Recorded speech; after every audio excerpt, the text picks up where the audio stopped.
tarde, meu nome é Josi Siman, sou aluna do doutorado do Departamento de Linguística do Instituto de Estudos da Linguagem da Unicamp. Estou aqui com a professora doutora Mahayana Cristina Godoy, que é uma psicolinguista formada pela Unicamp e vai nos contar um pouco sobre sua trajetória acadêmica. Mahayana Godoy é professora adjunta na Universidade Federal do Rio Grande do Norte, onde atua na graduação e pós-graduação em estudos da linguagem. É líder do grupo de pesquisa Linguagem e Processos Cognitivos e coordenadora do Laboratório de Estudos Experimentais em Linguagem. É embaixadora da Olimpíada Brasileira de Linguística na Universidade Federal do Rio Grande do Norte. Terminou o doutorado em Linguística na Unicamp em 2014, na área de Psicolinguística, sob a orientação do professor Dr. Edson Françoso. Boa tarde, professora. Como você explicaria para um público geral em que consiste sua área de pesquisa em linguística, a psicolinguística? Bom, boa tarde, Josi. Boa tarde, bom dia ou boa noite para quem está vendo, né? A gente não sabe quando o pessoal vai ver. Eu sempre costumo falar que a psicolinguística, ela está interessada em estudar o que acontece na nossa mente quando a gente realiza alguma tarefa que envolve linguagem. Então, por exemplo, a aquisição da linguagem é um tema interessante para a psicolinguística, né? A gente sabe que bebês nascem sem saber falar e sem saber amarrar o sapato.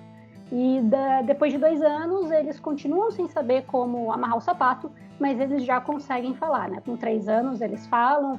Então, essa é uma questão interessante. O que acontece na nossa mente que permite que em pouco tempo a gente desenvolva algo tão complexo quanto a linguagem?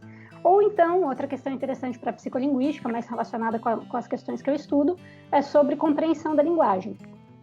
Quando alguém fala comigo, né, essa pessoa está tirando uma ideia da cabeça dela e implantando na minha cabeça.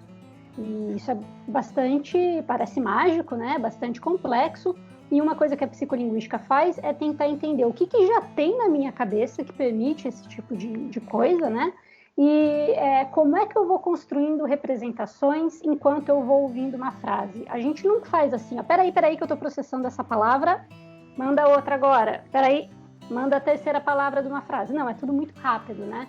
E aí a psicolinguística também estuda como é que a gente vai construindo de forma muito, muito rápida essas frases na nossa cabeça, que depois a gente usa para virar texto, para virar um discurso e para a gente conseguir se comunicar e falar com as outras pessoas. Legal. Como você explicaria seu projeto principal atual na universidade? Certo. O meu estudo principal é entender como é que a gente constrói uma representação do discurso, né? Então, eu tento ver como é que a gente combina várias sentenças para, no final, ter um texto maior e tirar o sentido daquilo ali.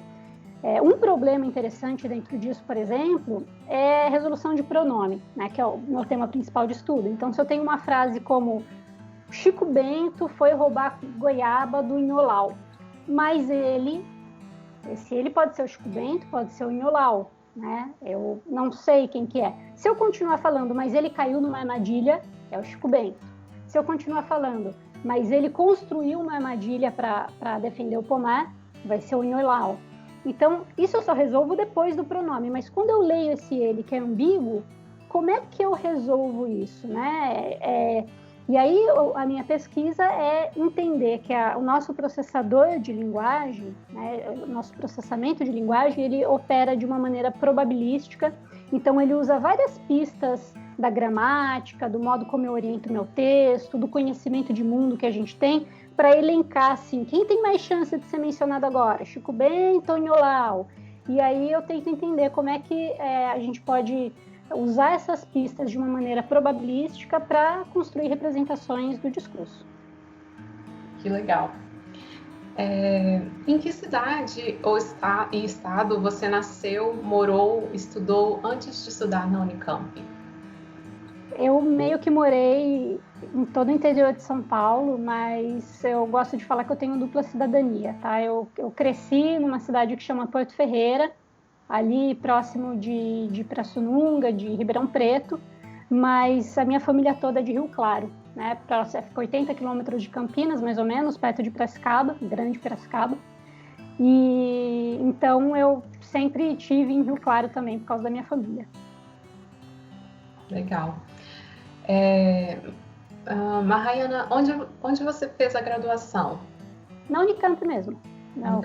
Fiz bacharelado em Linguística da Unicamp, já entrei no curso querendo fazer Psicolinguística, só não sabia que tinha esse nome. O que a levou a buscar a pós-graduação, né, o mestrado, o doutorado em Linguística na Unicamp? Bom, acho que a resposta mais óbvia é eu já estava lá, né? Mas não é claro. A resposta, porque, enfim, a USP ali pertinho, por exemplo, eu poderia ter procurado um doutorado lá, né? Eu também tenho muito contato com o pessoal da UFMG, sempre tive no laboratório de psicolinguística lá, poderia ter ido para lá, mas eu resolvi ficar na Unicamp porque o meu orientador, né, o professor Edson Françoso, ele é referência nessa área da psicolinguística que eu estudo, essa perspectiva que eu tenho probabilística de cognição também, que eu adoto. Eu sabia também que eu teria mais chances de conseguir bolsas para cursar um estágio no exterior durante o doutorado se eu ficasse na Unicamp, porque é um programa muito reconhecido e isso acaba dando possibilidades para a gente, né? Eu consegui 3 bolsas, né? E acabei optando pela da FAPESP para fazer um estágio na Universidade de Maryland, com o professor Colin Phillips. E, além disso, eu sabia que era um programa bom, né? Porque os meus colegas que estavam terminando o doutorado, eles terminavam o doutorado já encaminhados, assim, em termos do que fazer no mercado de trabalho. Então, por isso que eu resolvi ficar. Legal. Em que a sua formação na pós-graduação ajudou em termos de realização como pesquisadora? Uma coisa é ter ido para o exterior, né? Sim, com certeza, ir para o exterior, assim, eu já tinha uma formação metodológica muito boa, né, com a minha formação na Unicamp, eu acho que pelo menos, e na Universidade de Maryland eu fiz cursos que foram muito bons para mim, né, que complementaram muito essa formação, mas eu acho que o diferencial da pós-graduação, para quem é psicolinguista, principalmente, né, do programa de pós-graduação da Unicamp, é o fato de ser um programa com muito professor de muitas áreas e dele deixar a gente fazer o nosso percurso formativo, né? Não sei se ainda é assim, mas na minha época a gente não tinha disciplina obrigatória. Então, era assim, você está confiando que o aluno e o professor vão saber o que é melhor para eles ali.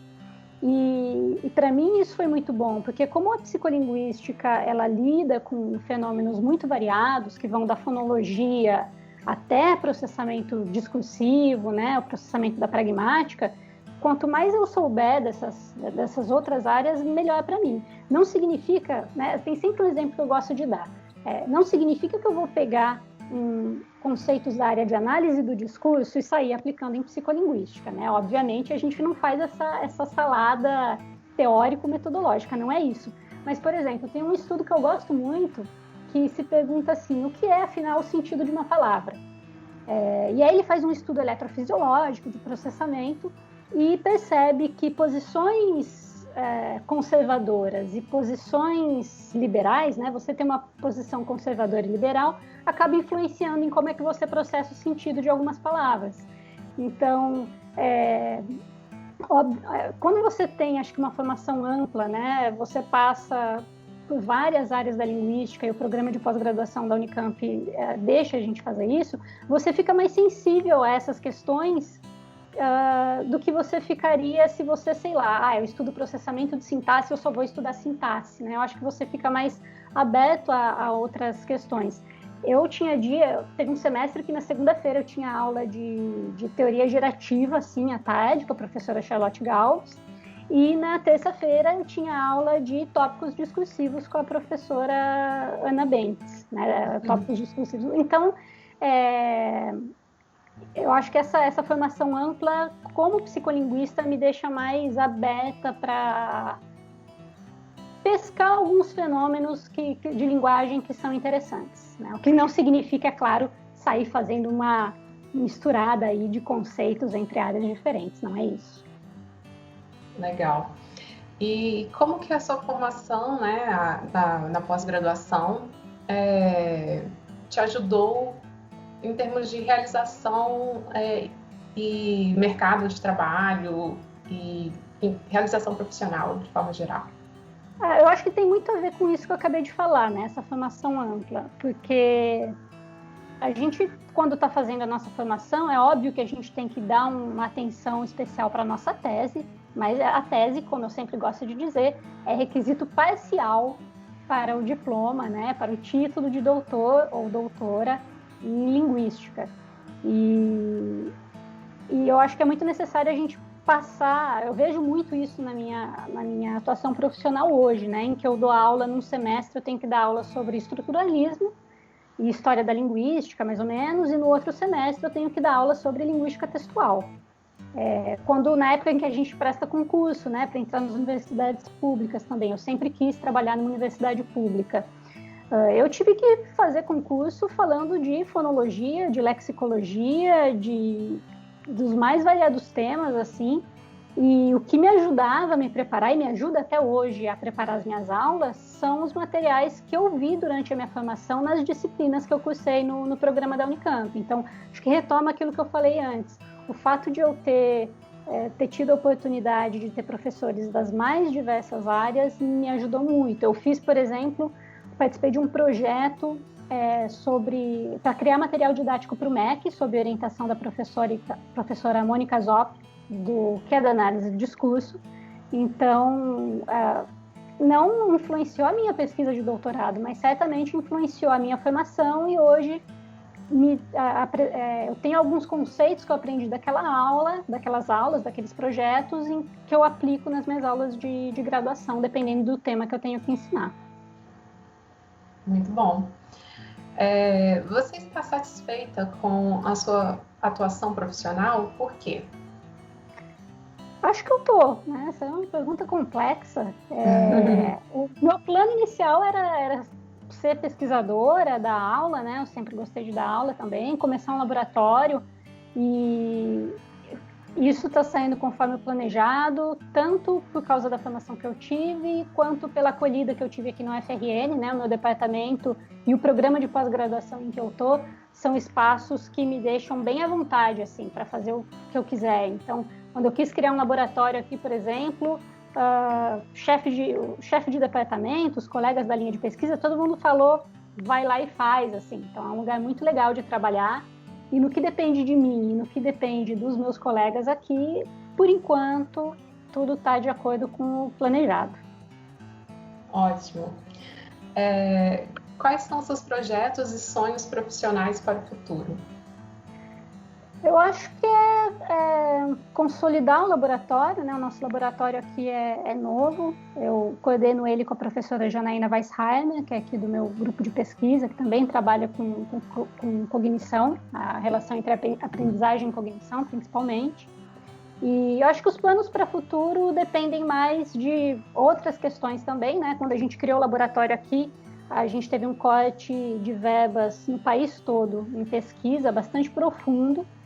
Então, a expectativa para o futuro é que isso seja revertido de alguma maneira, né? A gente sabe que isso não é fácil, para que o laboratório possa se consolidar, para que a gente possa adquirir equipamento, né, para fazer experimento e aprofundar parcerias, tanto com outros laboratórios de psicolinguística, mas também com colegas que trabalham em linguística teórica, descritiva, né? Às vezes não com experimento, mas que tenham interesse em fazer experimentação também.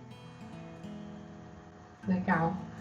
E quais conselhos você daria para alguém que está cursando uma pós-graduação no programa agora? Sobre o que fazer, o que não fazer, o que você daria de conselho? Assim, eu acho que eu já falei um pouco disso, mas a minha dica para quem está se formando é sempre lembre que a sua tese é uma parte do seu doutorado, não é todo ele. Então, procure conhecer outras áreas da linguística, até porque depois que você termina o doutorado, você nunca mais tem tempo para se aprofundar em mais nada, como você teria fazendo algum tópico, fazendo alguma disciplina numa área completamente fora da sua linha de pesquisa, mas que vai fazer com que você seja um bom pesquisador, um bom professor, se você quiser ser professor também, que consiga relacionar diversas áreas da linguística e tenha um conhecimento, pelo menos básico, assim, de várias áreas.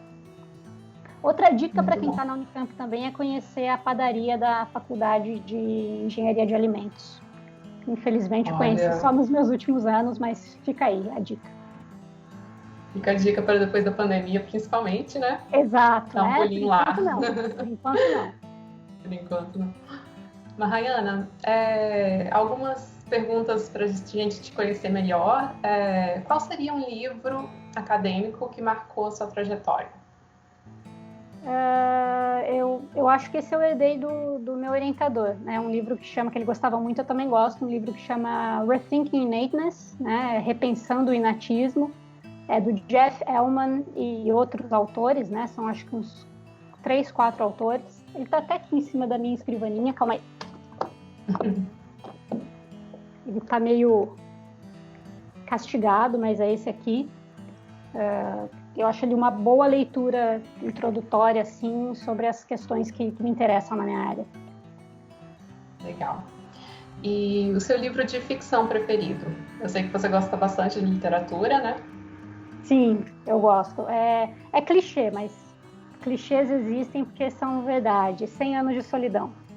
Principalmente sendo latino-americana, fica difícil escolher outro livro. Certo. E o seu jogo preferido?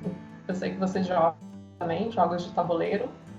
Eu jogo tabuleiro e videogame também, né? Tabuleiro eu gosto muito de um jogo que chama Dixit, que eu acho que todo linguista gosta, né? Que você tem que ver uma foto e descrever aquilo e o outro tem que adivinhar a foto baseado na sua descrição. E para videogame eu gosto de um jogo de plataforma que chama Celeste. Legal. E se você pudesse saber uma resposta final para uma única questão da psicolinguística, qual seria? Considerando assim que a psicolinguística lida com diversas questões sobre a mente, as relações entre mente e linguagem, e muitas dessas perguntas assim não tem de fato uma resposta final, assim, até pelos nossos métodos, né, da psicolinguística. Mas se você pudesse saber assim um mistério, ter a resposta para o mistério da mente e da linguagem, qual seria? Eu não gosto muito de spoiler nem nas séries que eu assisto, mas se eu tiver que escolher, e supondo que a gente esteja fazendo as perguntas corretas, porque tem isso também, de repente a gente não está fazendo as perguntas corretas e eu acho que não estamos. Eu imagino que as pessoas daqui, os pesquisadores de 2 séculos para frente vão olhar para a gente e falar, meu Deus, olha as perguntas que eles faziam, né? Mas supondo que as perguntas de hoje façam sentido, eu acho que eu perguntaria como é que a linguagem surgiu na espécie humana. Eu apostaria que a resposta depende, mas a minha pergunta seria essa. Você gostaria de esboçar uma resposta aí, ou falar sobre a importância dessa questão? Ou não, eu acho que é uma questão, assim, rapidinho, eu acho que é muito difícil, né? Eu vou confiar aí no professor Thiago, da Unicamp, que junto com esse vídeo vai recomendar alguns textos sobre isso. Mas a gente tem essa questão, afinal, para que a linguagem surgiu? Foi para a gente se comunicar? Não foi? E o que a gente define como linguagem, né? Por isso que eu falei que a resposta provavelmente vai ser depende, porque se eu pergunto como a linguagem surgiu na espécie humana, a primeira resposta que eu daria é depende. O que você está chamando de linguagem? Porque aqui na UFRN, por exemplo, eu tenho um curso de 60 horas para a gente chegar à conclusão de que não existe uma definição de língua ou não existe uma única definição de linguagem. Então, essas respostas dependem de você saber definir muito bem o que você está perguntando ali, né? Então, acho que é isso. Mais que isso, eu não me atrevo a falar, não. Essa área eu não pesquiso e eu sou mais curiosa do que pesquisadora nessa pergunta. Claro, nós Tá ótimo. Muito obrigada, professora Mahayana. E, bom, é isso. Até a próxima. Até, obrigada. Tchau, tchau. Obrigada.